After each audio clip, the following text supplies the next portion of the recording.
Hi friends, ഇന്ന് ഞാൻ അവിടെ വന്നിട്ടുള്ളത് നല്ലൊരു അടിപൊളി പുഡിങ്ങിൻ്റെ റെസിപ്പി ആയിട്ടാണ്. ഇത് നല്ല ക്രഞ്ചിയും അതുപോലെ തന്നെ ക്രീമി ആയിട്ടുള്ള പുഡിങ്ങാണ്.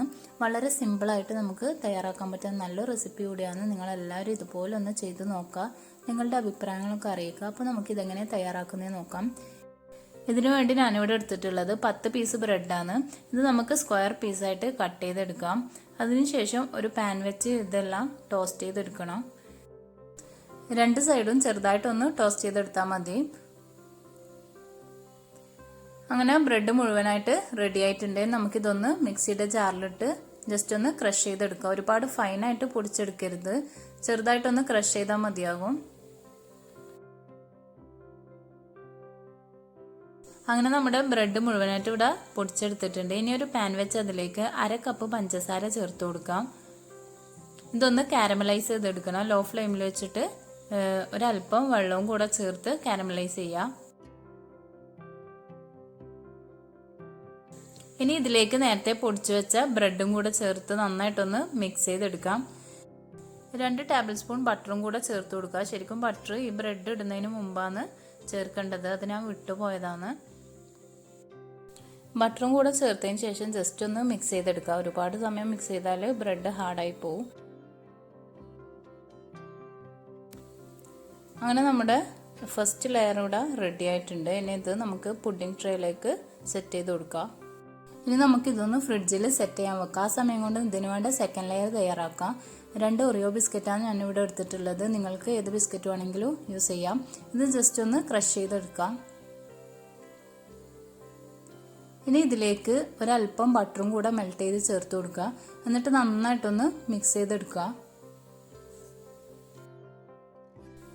ഇനി ഇത് നമുക്ക് നേരത്തെ സെറ്റ് ചെയ്ത് വെച്ച ബ്രെഡിന്റെ മേലെ വെച്ച് കൊടുക്കാം. എന്നിട്ട് നന്നായിട്ടൊന്ന് പ്രസ് ചെയ്ത് കൊടുക്കാം. നെക്സ്റ്റ് നമുക്ക് തേർഡ് ലെയർ സെറ്റ് ചെയ്യാം. അതിനുവേണ്ടി 2 കപ്പ് പാല് ചേർത്ത് കൊടുക്കാം. ഞാനിവിടെ ഫ്ലെയിം ഓഫ് ചെയ്തിട്ടാണുള്ളത്. എല്ലാ ഇൻഗ്രീഡിയൻസും ചേർത്തതിന് ശേഷം മാത്രം ഫ്ലെയിം ഓൺ ചെയ്യാം. ഇനി നമുക്ക് ഇതിലേക്ക് 4 ടേബിൾ സ്പൂൺ കോൺഫ്ലവർ ചേർത്ത് കൊടുക്കാം. 1/2 കപ്പ് മിൽക്ക് മെയ്ഡ്. മധുരം അനുസരിച്ചിട്ട് നിങ്ങൾക്ക് കൂട്ടോ കുറക്കോ ചെയ്യാം.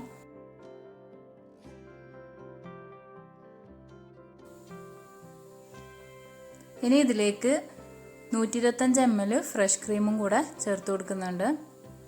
എന്നിട്ട് നന്നായിട്ടൊന്ന് മിക്സ് ചെയ്യുക. അതിനുശേഷം ഫ്ലെയിം ഓൺ ചെയ്യുക. ഇതിൻ്റെ ആ ഒരു കട്ടകളൊക്കെ മാറ്റി നന്നായിട്ട് മിക്സ് ചെയ്ത് കൊടുക്കണം.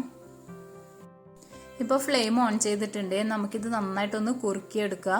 ഒരു കസ്റ്റേർഡിൻ്റെ ഒക്കെ പരുവത്തിലാണ് കിട്ടേണ്ടത്. ഇതിലേക്ക് 1/2 ടീസ്പൂൺ വനില എസൻസും കൂടെ ചേർത്ത് കൊടുത്തിട്ടുണ്ട്.